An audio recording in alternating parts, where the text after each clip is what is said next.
I am not my body. The truth that kept me so disconnected from my body that the only self-worth I could see was based on how big or how small my body was. Someone once said that some people are so poor that the only thing they have is money.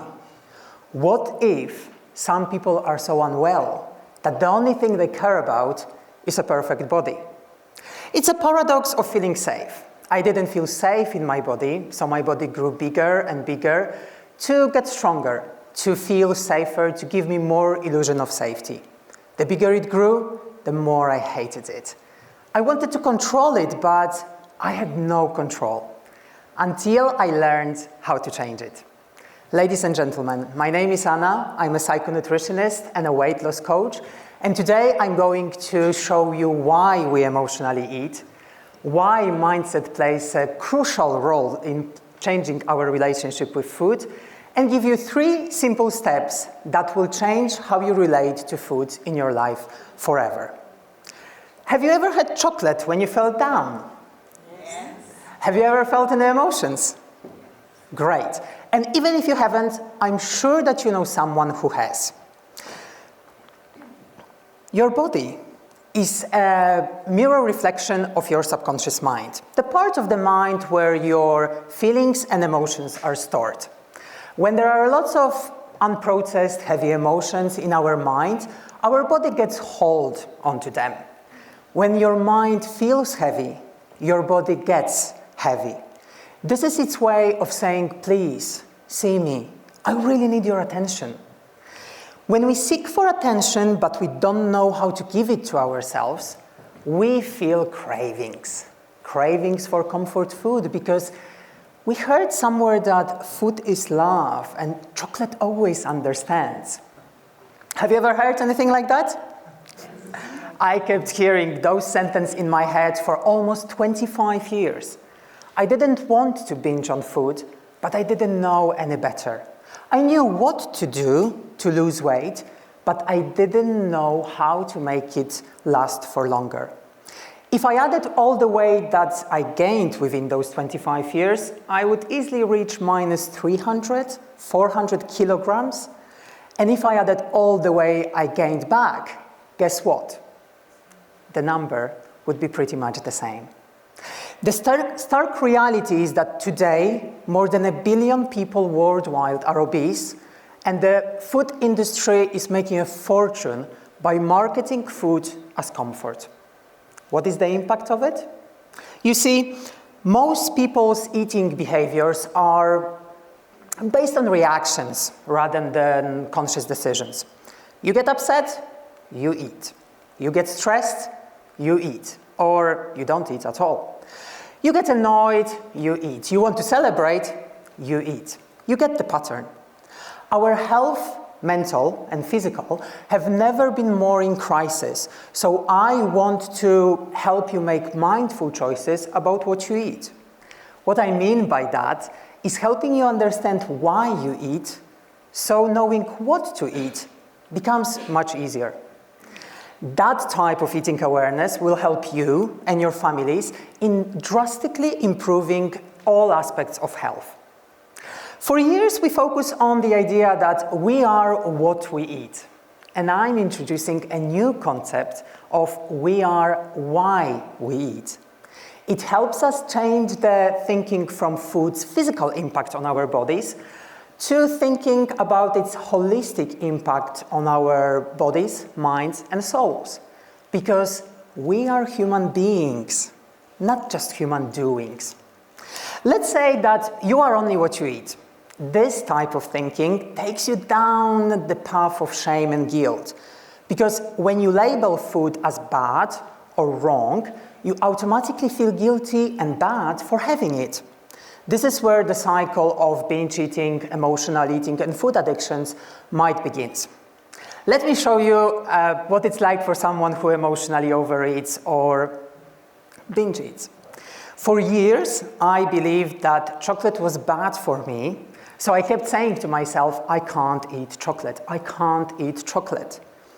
Back then, I had no idea that our mind works in pictures, not in words, and that there is no picture, there is no image for the word no.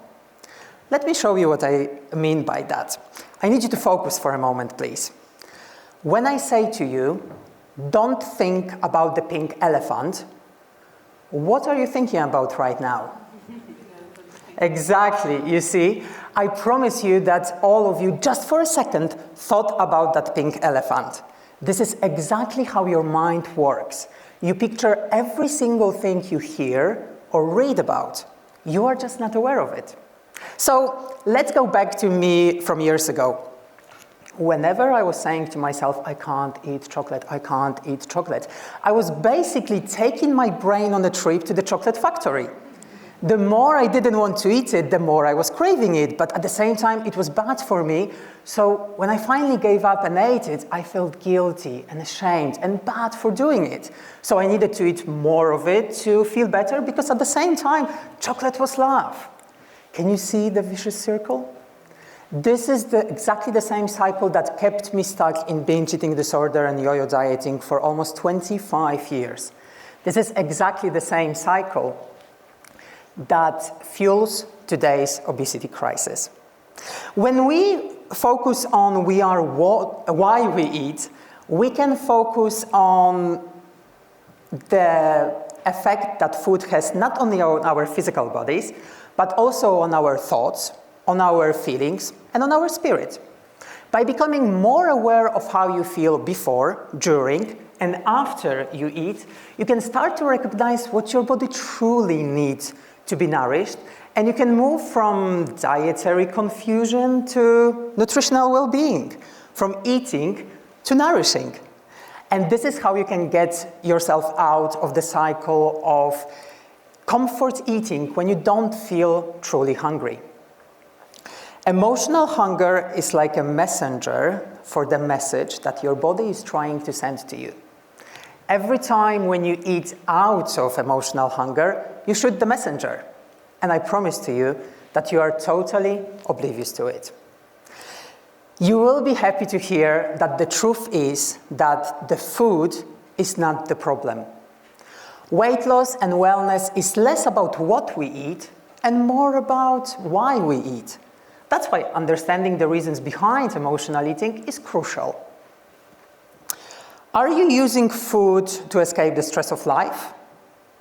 Or maybe to numb the pain of challenging emotions? Is it a punishment for not being perfect in the first place? Is it a reward after having a really hard day at work?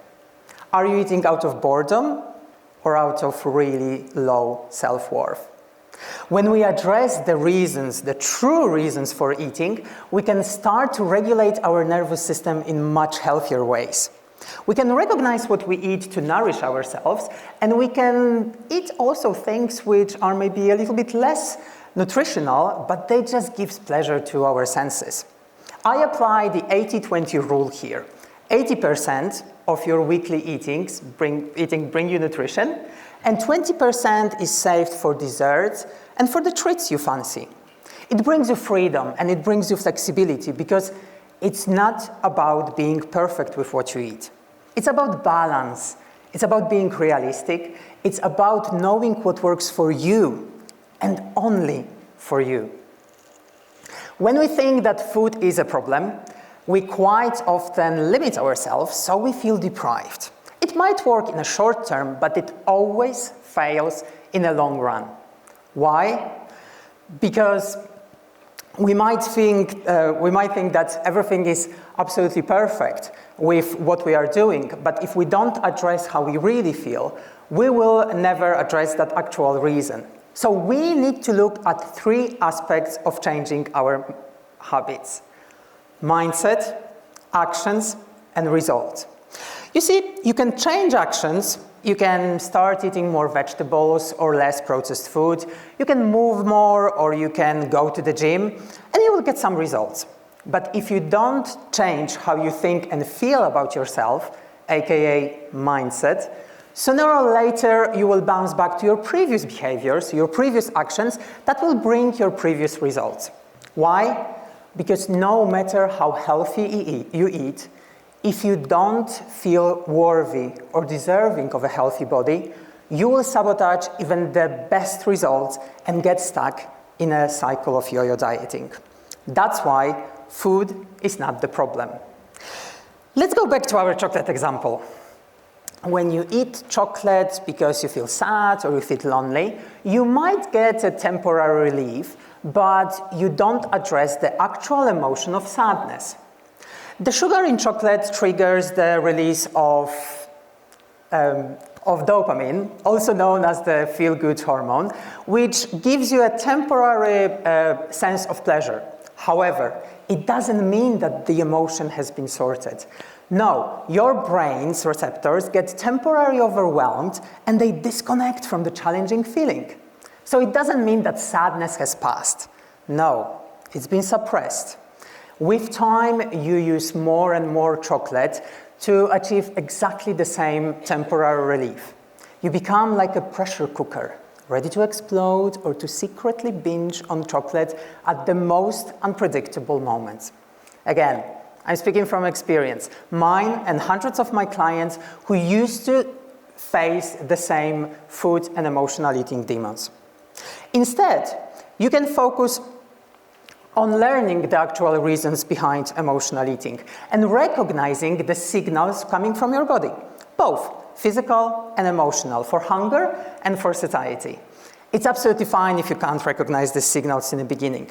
You've been told so many myths about food, health, and dieting that it's absolutely natural that sometimes you might feel that the only thing you hear is just noise and chaos. I was a great example of that excess information confusion. I convinced myself that bananas had too much sugar, so I didn't eat them for 10 years. Conveniently, I didn't want to see all the sugar I ate during hundreds of binge eating episodes within those 10 years. Back then, I didn't realize that if sometimes I allowed myself to have just one small banana, I could have saved thousands and thousands of empty calories. I was just desperately trying to silence the repetitive voice in my head. I failed again. I am so weak. No one can find out about it. Okay, today I'm going to eat all of this, and from Monday I will start over again. That was the time when I heard about psychonutrition, a bridge between psychology and nutrition. If you've tried everything to stop binging and nothing worked, you've got nothing to lose. That was the sentence I heard on my Psycho-Nutritionist's online advert. That was definitely me. I started with small steps, and you can do the same. I guarantee you that it will change the way you relate to food forever. You can start with asking yourself basic questions and with paying more attention to how you feel. Do you want this food, or do you think that you want it? Do you like this food, or do you think that you like it? Why do you want to eat right now? How do you really feel right now? Are you overwhelmed, stressed, or maybe uncomfortable? Is there anything outside of food that your body might need right now? Having a small break, going for a walk, or maybe just drinking a glass of water? Answers to those questions will help you notice your thoughts and your beliefs, your mindset. You will discover that your mindset is just like computer software, so you can update it when it's no longer working the way you need it to work. So, you might be wondering what you need to do to start healing your relationship with food. I call it the triple A. The first A stands for awareness. You need to become aware of the triggers and emotions that lead you to emotional over or under eating. Pay attention to those moments when you reach out for food, not because you're hungry, but because you're stressed, bored, tired, or excited. It's about giving yourself feedback, not judgment. Trust me, being your worst critic won't motivate you in a healthy way. Pay attention to the patterns and notice and recognize that emotional eating isn't your weakness. It's just a coping mechanism. It's a habit. The second A stands for acknowledgement. Once you are aware of your triggers, you can acknowledge the emotions behind them. Instead of running away from those feelings, name them: stress, anxiety, anger, guilt, excitement, or even joy. Acknowledge that those feelings are valid and that turning to food is how you've been coping so far. It's not about blaming yourself. You didn't know any better. And most importantly, there is nothing wrong with you. You are just using a habit that no longer serves you. And the third A stands for acceptance. You can give yourself permission to accept where you are right now.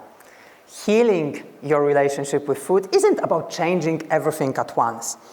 Accept that setbacks will happen, and they are just a natural part of this journey.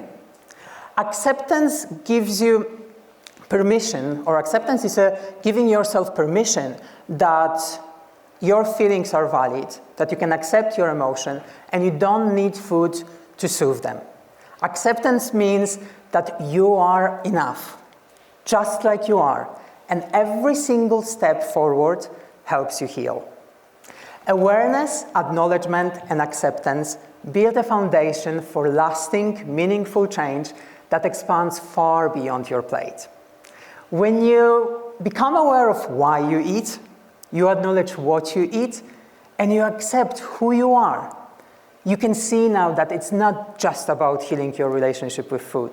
It's about healing your relationship with yourself.